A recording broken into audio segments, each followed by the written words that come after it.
पहले कि second component पे आते हैं। Second component is strength. तो स्ट्रेंथ और परसेंटेज में क्या डिफरेंस आएगा? तो परसेंटेज है 100 में से कितने मार्क्स आए, और स्ट्रेंथ आएगा 1000 में से कितने मार्क्स आए। एक डिफरेंस तो ये है ना।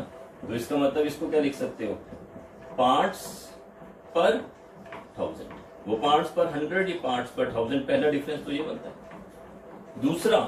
दूसरा इसको आप एक्सप्रेस कर सकते हो weight by weight, weight by volume, volume by volume या वॉल्यूम बाय वेट की फॉर्म में। बट इसकी डेफिनेशन क्या है? It is amount of solute dissolved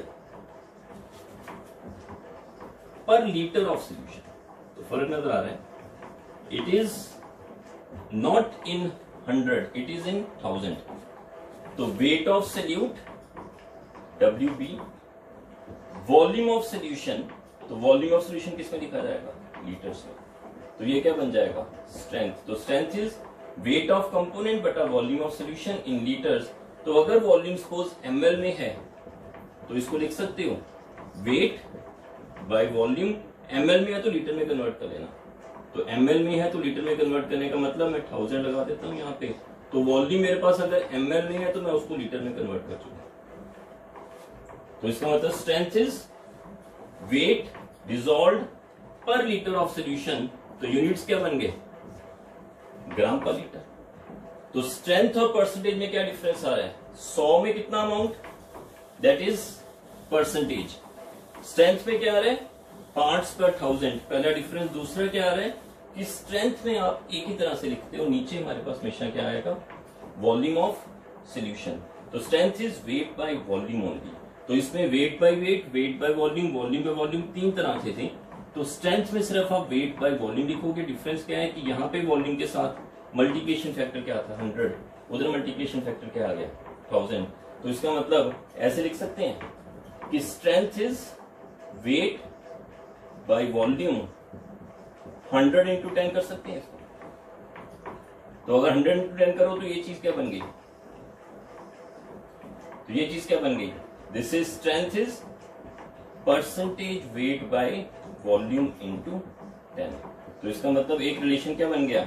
strength is, अगर मैं कह दूं मेरे पास परसेंटेज कितनी है 60% वेट बाय वॉल्यूम, सपोज किसी का भी दिया हो, सपोज NaCl का, तो इसकी स्ट्रेंथ क्या आ गई? 60 इंटू 10, दिस इज 600 ग्राम्स पर लीटर। तो इसका मतलब 100 पार्ट्स में मेरे पास परसेंटेज वेट बाय वॉल्यूम है, तो 1000 पार्ट्स में क्या बन जाएगा? This is strength.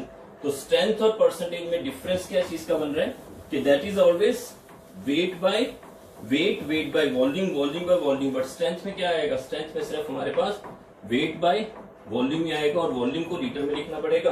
और स्ट्रेंथ और परसेंटेज में एक रिलेशन हमें लगना चाहिए कि परसेंटेज वेट बाय वॉल्यूम को अगर 10 से मल्टीप्लाई कर दो तो मल्टीप्लिकेशन फैक्टर है सिर्फ percentage weight by volume into 10, it becomes strength. और यूनिट्स क्या आ जाएंगे? ग्राम पर लीटर।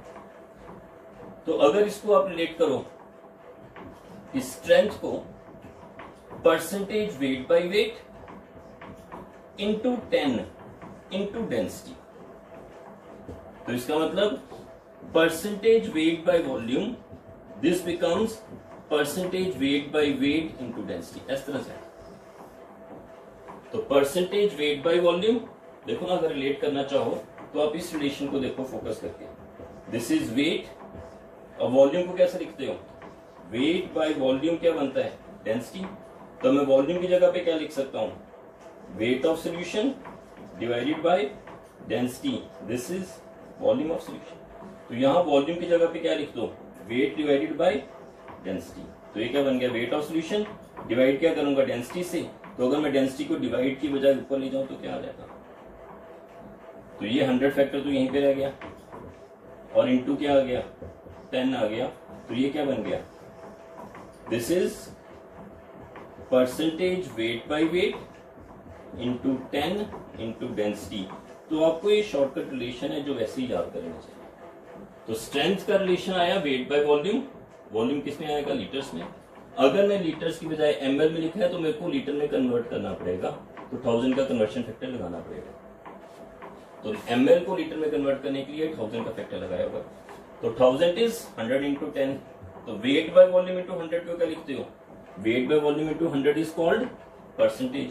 तो ये क्या बन गया? Percentage weight by volume into 10, ये क्या बन गया? स्ट्रेंथ।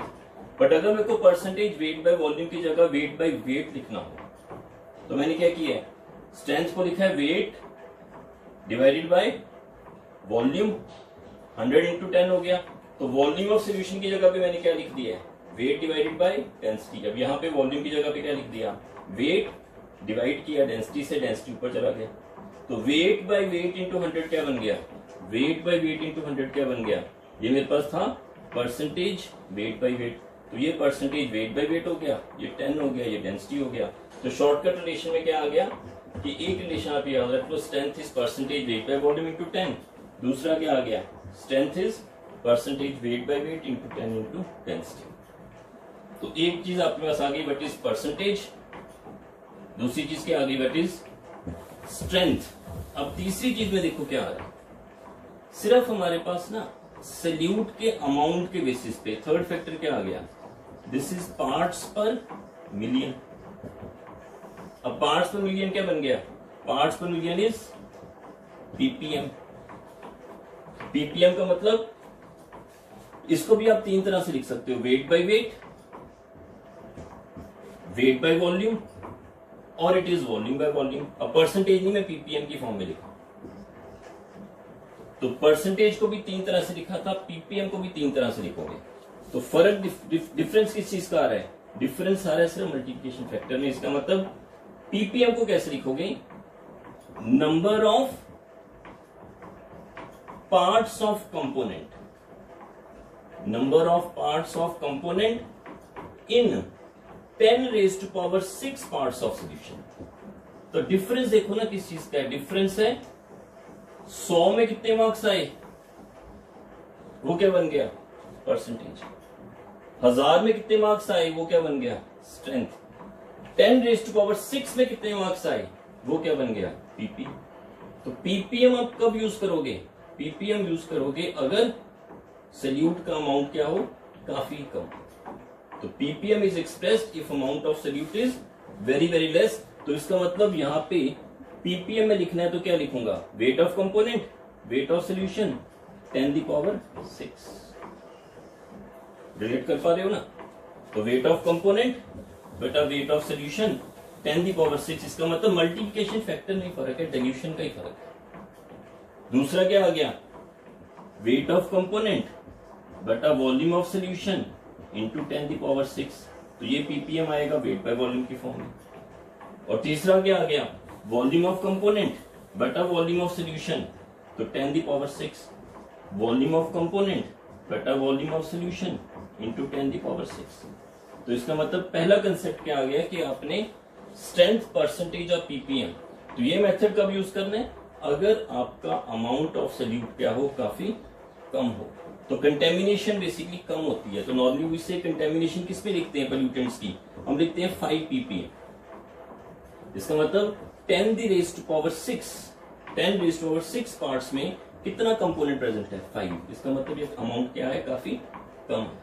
तो कंटेमिनेशन अगर लिखनी है पोल्यूटेंट्स की या किसी और फैक्टर की, तो that is basically expressed in a very small quantity of ppm. तो परसेंटेज थोड़ी होगी इसमें। तो परसेंटेज मीन्स अमाउंट काफी ज्यादा है। तो परसेंटेज कब लिखते हो? जब अमाउंट क्या हो? ज्यादा है। तो अगर अमाउंट हमारे पास थोड़ा सा डिल्यूट होता जा रहा है सोल्यूशन, तो percentage is not a better method. तो उस टाइम पे कौन सा बेटर मेथड होना चाहिए? उस टाइम पे पीपीएम बेटर मेथड होना चाहिए। इसका मतलब अगर मैं सपोज कहूं जलंधर से आपको दिल्ली जाना है तो डिस्टेंस कितना होगा? अगर मैं कहूं कि डिस्टेंस 375 किलोमीटर है तो ये ठीक लग रहा है सर। अगर मैं इसको कहूं इंचीज में लिखूं तो इसका मतलब मेरे को किलोमीटर को इंचीज में कन्वर्ट करना पड़ेगा। आंसर थोड़ी गलत होगा, बट दिस और ये दोनों फैक्टर आपस में मैच नहीं कर रहे। तो इसका मतलब डिस्टेंस के लिए बेटर यूनिट कौन सा हो गया? किलोमीटर। अगर मैंने चाहिए कि इस पिन का डिस्टेंस कितना है तो इसको मैं किलोमीटर में थोड़ी लिखूंगा, इसको मैं कितने लिखूंगा? सेंटीमीटर में। तो इसका मतलब डिस्टेंस छोटा है तो कौन सा कंसेप्ट आ गया? Centimetre is a better method. तब किलोमीटर गलत नहीं है, but it is not a better option. उसी तरह से अगर मेरे पास सल्यूट और कम करते जा रहे हो, अगर सल्यूट और कम करते जा रहे हो तो हमारे पास ऑप्शंस, अगली ऑप्शन क्या आ गई, पार्ट्स पर बिलियन।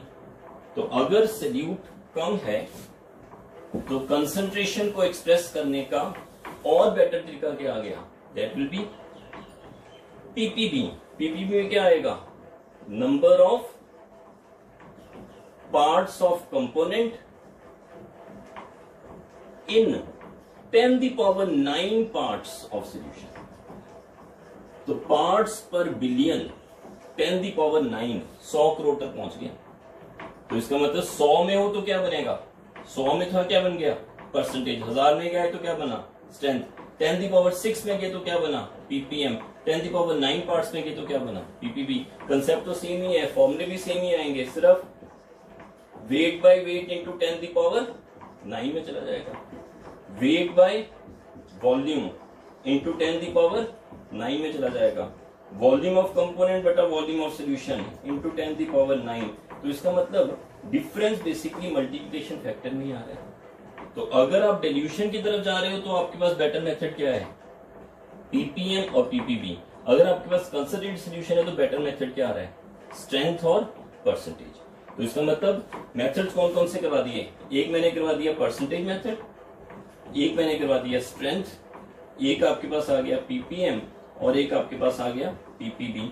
ये बेटर मेथड्स कब हैं, अगर अपने पास सॉल्यूशन क्या है, हाईली डाइल्यूट सॉल्यूशन। और अगर सॉल्यूशन की कंसंट्रेशन थोड़ी सी ज्यादा है तो उसमें बेटर मेथड क्या है, कंसंट्रेटेड सॉल्यूशंस के लिए बेटर मेथड क्या आ गए, परसेंटेज और स्ट्रेंथ। डाइल्यूट सॉल्यूशंस के लिए बेटर मेथड क्या आ गए, पीपीएम और पीपीबी। तो इसका मतलब 4 मेथड्स आ गए। फॉर एग्जांपल एक एग्जांपल लेके देखते हैं। तो उसमें फॉर एग्जांपल अगर हम कह रहे हैं suppose 5 grams contaminant, 5 grams of contaminant is present in 10⁵ cc of air। तो आपको एक्सप्रेस करना है, एक्सप्रेस इन परसेंटेज। तो परसेंटेज वेट बाय वॉल्यूम करते हैं, 5 10⁵ इंटू 100 वेट ऑफ कंपोनेंट बटा वॉल्यूम ऑफ सॉल्यूशन इंटू 10⁵। अगर इसको स्ट्रेंथ में करना है तो क्या आएगा, amount of component, volume of solution और मल्टीप्लिकेशन फैक्टर क्या आएगा, 1000। अगर मेरे को पीपीएम में करना है तो क्या आएगा, 5 10⁵ इंटू 10⁶ चला गया।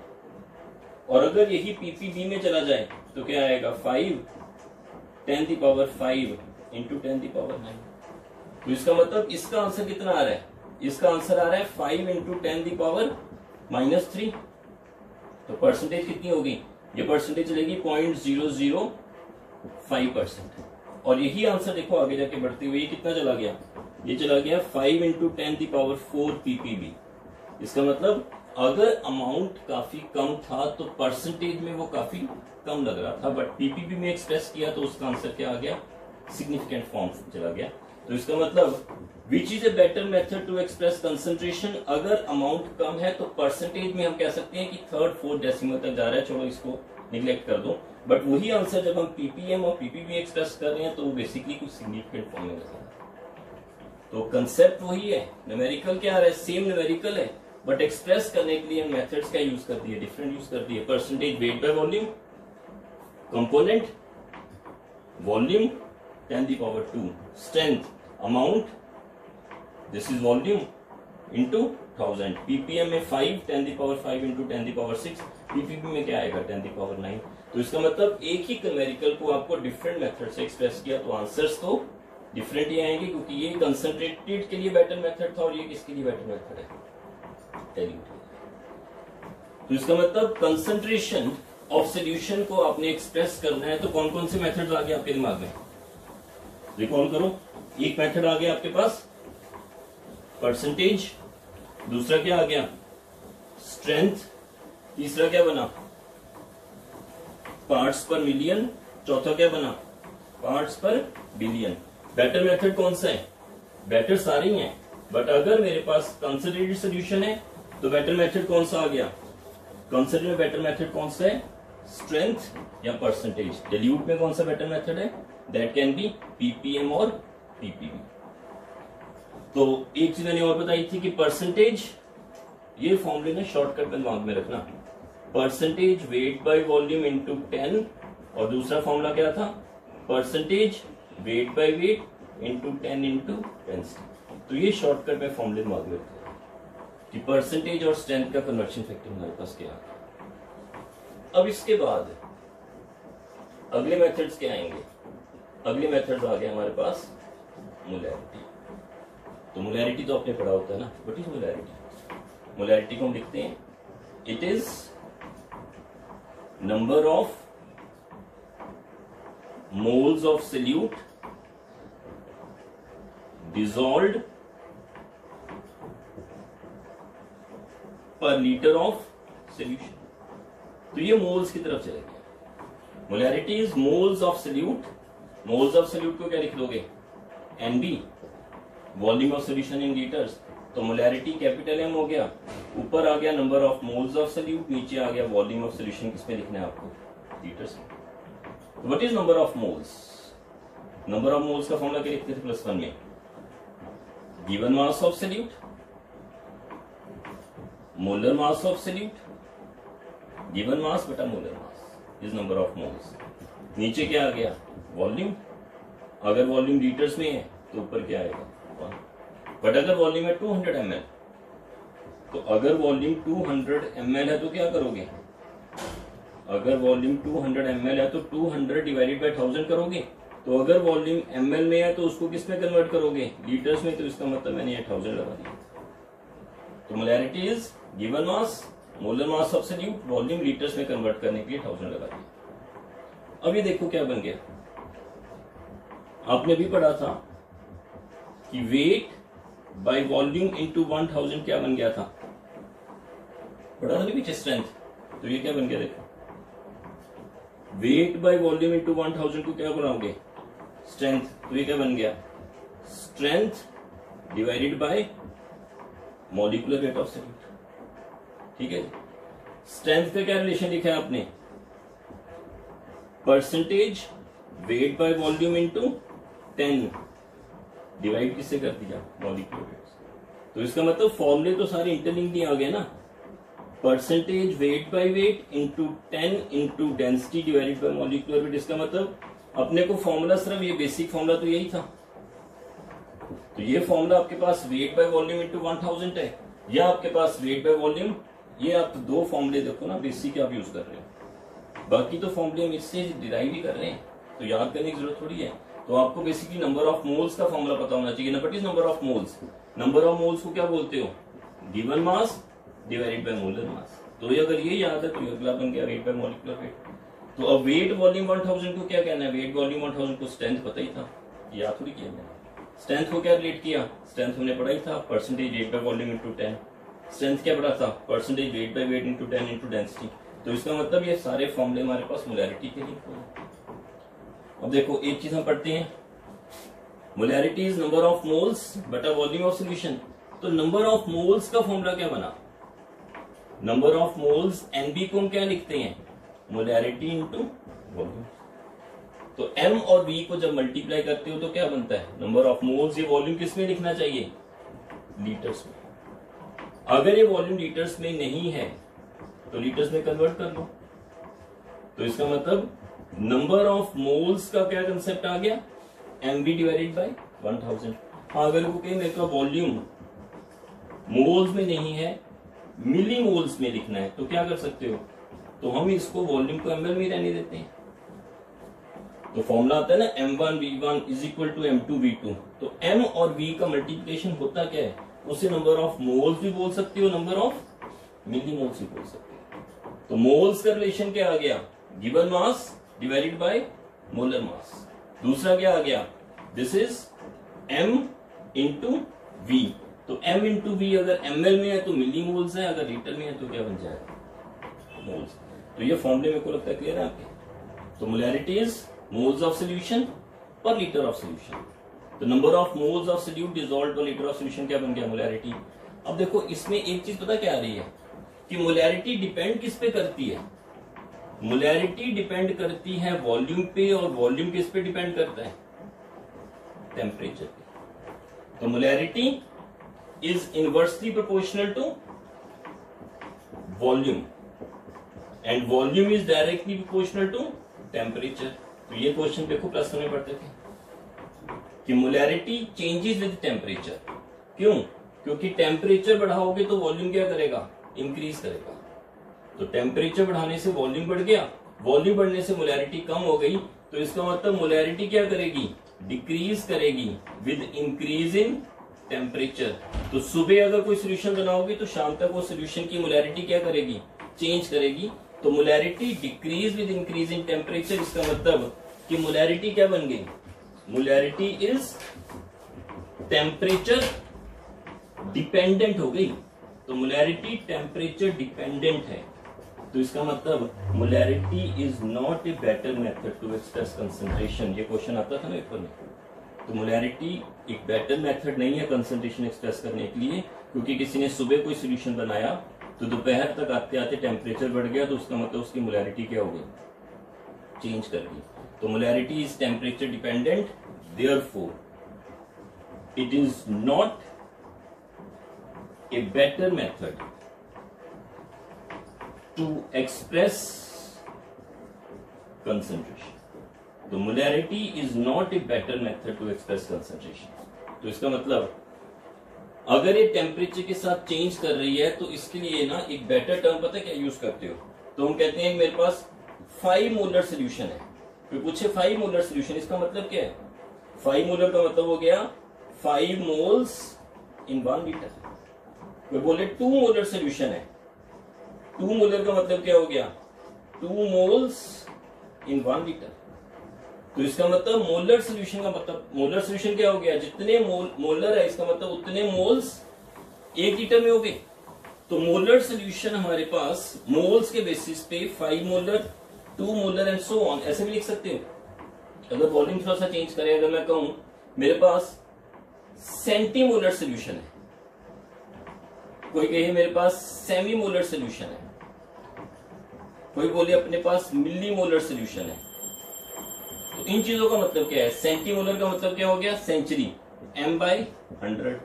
तो इसका मतलब 0.01 मोलर कहना चाहता है। सेमी मोलर कहना चाहता है, इसका मतलब सेमी का मतलब हाफ, इसका मतलब 0.5 मोलर हो गया। कोई मिली मोलर कहना चाहता है, इसका मतलब m/1000, इसका मतलब 0.001 हो गया। तो इसका मतलब सेंटीमोलर, मिलीमोलर, सेमीमोलर। तो दीज आर, इसको आप एक्सप्रेस किस फॉर्म में कर? तो molarity is moles of solute dissolved per litre of solution. क्योंकि ये टेम्परेचर के साथ चेंज कर रहा है, इसका मतलब it is not a better method to express concentration.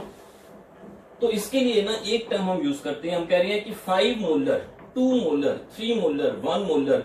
तो 1 मोलर की बजाय ना कई बुक्स में लिखते हैं 1 डेमल। आपको पूछे 1 डेमल क्या हो गया? 1 डेमल तो 1 मोलर ही है, 1 मोलर ही 1 डेमल है। सिर्फ फर्क क्या है कि अगर मैं मोलैरिटी को, what is 1 demal? It is 1 molar solution at 0 degree Celsius. तो कोई नई टर्म थोड़ी आई। तो डेमल क्या हो गया? It is 1 molar but temperature क्या कर दिया? फिक्स कर दिया 0 डिग्री पे, क्योंकि ये टेम्परेचर के साथ चेंज करता है। तो अगर मैं टेम्परेचर फिक्स कर दूं 0 डिग्री, तो 0 डिग्री पे मोलैरिटी के लिए एक नया वर्ड क्या आ गया? डेमल। तो कोई पूछे व्हाट इज डेमल? तो demal is nothing but demal is molar solution at 0 degree Celsius. तो इसका मतलब आपने क्या क्या कर लिया आज के लेक्चर में? मैंने डिफाइन किया था सोल्यूशन क्या होता है, सोल्यूशन के कंपोनेंट्स क्या होते हैं, सोल्यूट, सॉल्वेंट। याद है उसमें सॉल्वेंट क्या होता है? सॉल्वेंट इज जो ज्यादा हो वो सॉल्वेंट, दूसरा जिसकी फिजिकल स्टेट क्या हो, सोल्यूशन से मैच करती है। कितने तरह के आगे? बाइंडरी, टर्नरी और क्वाटर्नरी। फिर क्या कराया था? Aqueous, non aqueous. फिर क्या करवाया आपको?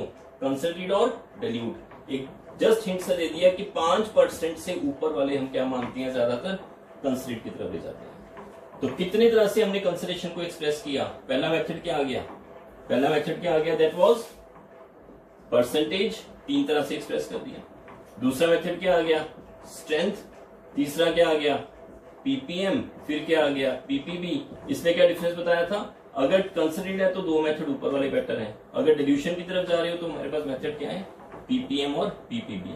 फिर उसके बाद हम आगे मोल्स की तरफ आए तो हमने कहा पहुंच गए, मोलैरिटी।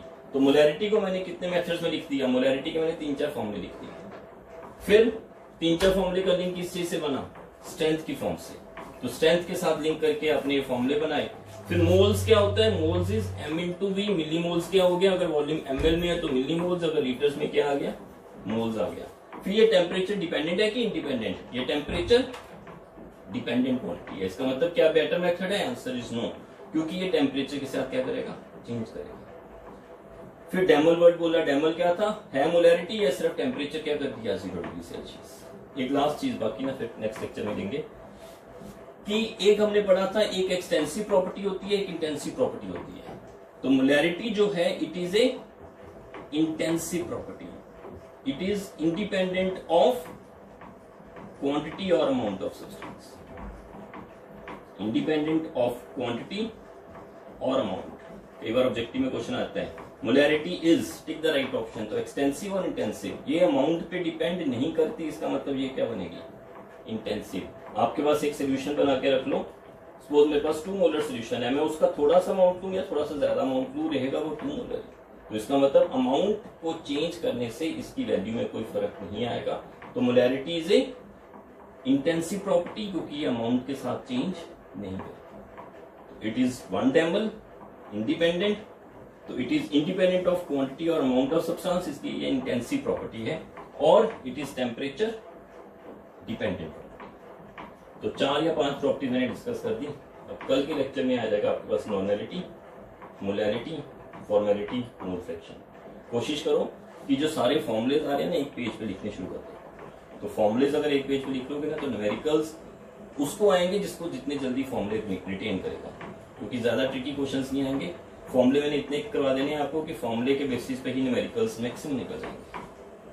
ठीक है, तो आज फर्स्ट लेक्चर में मैं सिर्फ आपको कंसंट्रेशन और different methods to express concentration के बारे में बता दिया। ठीक है, next we will continue the next lecture.